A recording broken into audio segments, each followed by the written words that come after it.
بسم اللہ الرحمن الرحیم۔ جب موسیٰ بن نصیر کا قاصد خلیفہ اسلام کی طرف سے اسپین پر حملے کی اجازت لے آیا اور اسپین پر حملہ کے لیے 7,000 کا لشکر بھی نامزد ہو چکا تو سوال یہ پیدا ہوا کہ 7,000 سپاہیوں کی قیادت کس کے ذمہ آئے گی؟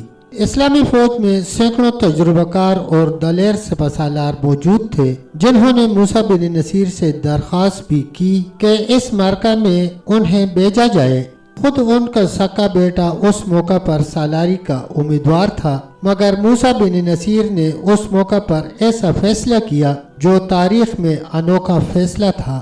انہوں نے اسپین کو فتح کرنے کے لیے 7,000 سپاہیوں کے لشکر کا قائد ایک ایسے شخص کو بنایا جو نو مسلم بربر اور آزاد کردہ غلام تھا۔ وہ غلام خود اس فیصلہ پر حیران رہ گیا۔ اس خوش نصیب انسان کا نام طارق بن زیاد تھا۔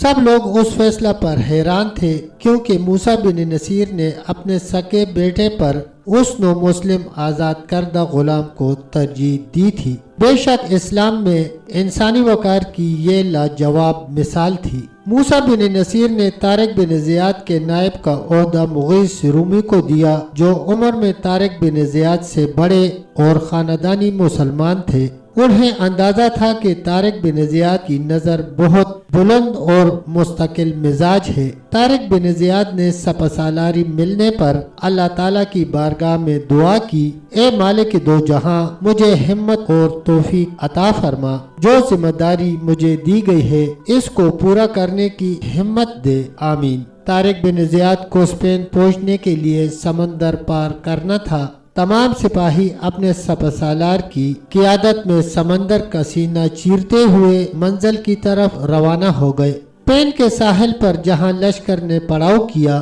اس پہاڑی کا نام جبل طارق پڑ گیا جس کو انگریزی میں جبرالٹر کہتے ہیں۔ اسپین کی طرف سفر کرنے سے پہلے طارق بن زیاد کو ایک مبارک خواب دکھائی دیا جس میں نبی کریم صلی اللہ علیہ وسلم نے اسپین کو فتح کرنے کی بشارت دی تھی۔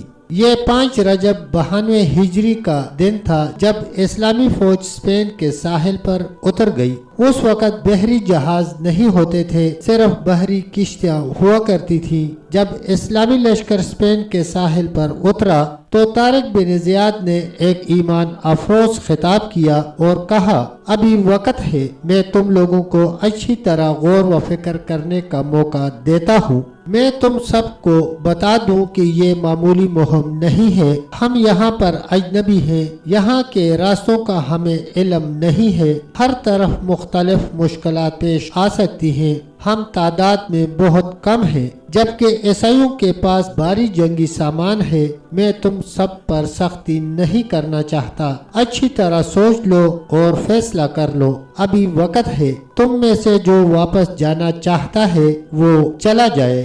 اسلامی لشکر ایمانی جذبے سے بھرپور تھا، ارادے مضبوط تھے۔ طارق بن زیاد نے اپنے سپاہیوں کا حوصلہ بلند دیکھا تو اس نے شجاعت اور حکمت عملی کی انمول مثال قائم کی۔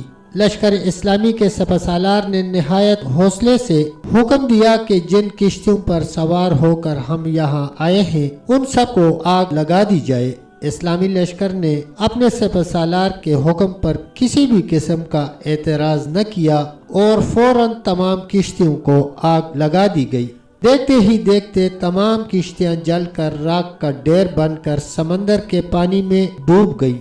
طارق بن زیاد نے اپنے سپاہیوں کو واپس جانے کا موقع تو دیا تھا مگر تمام لوگ جہاد کے جذبے سے یہاں آئے تھے، اس لیے انہوں نے واپس جانے کی بجائے لڑنے کو ترجیح دی۔ طارق بن زیاد نے اپنے سپاہیوں سے کہا، ہم اس اجنبی سرزمین پر فتح کا مقصد لے کر آئے ہیں، ہمیں فتح ضرور ملے گی انشاءاللہ۔